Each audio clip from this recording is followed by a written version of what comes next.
திருச்செந்தூரில் தேவகுரு பிரகஸ்பதியின் மூலம் சூரனின் வரலாற்றை அறிந்த முருகன் தன் தளபதி வீரபாகு தலைமையில் தேவசேனையுடன் சென்று சூரபத்மனை வதம் செய்த தெய்வீக யுத்தம் நடந்த இடமே குமார பர்வதம்.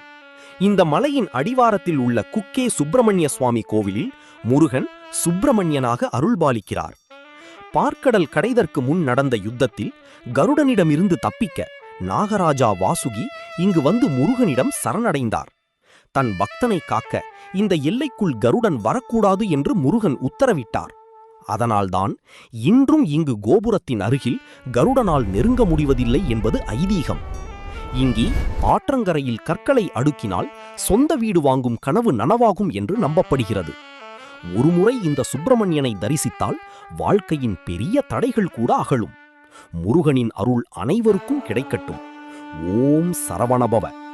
இந்த சுவாரஸ்யமான தகவல் உங்களுக்கு பிடித்திருந்தால் மறக்காம லைக் பண்ணிட்டு சப்ஸ்கிரைப் பண்ணுங்க. குக்கே சுப்பிரமணிய கோவிலின் மர்மங்கள் மற்றும் சர்ப்பதோஷ நிவர்த்தி பற்றிய முழு தகவல்களுக்கு கமெண்ட் பண்ணுங்க.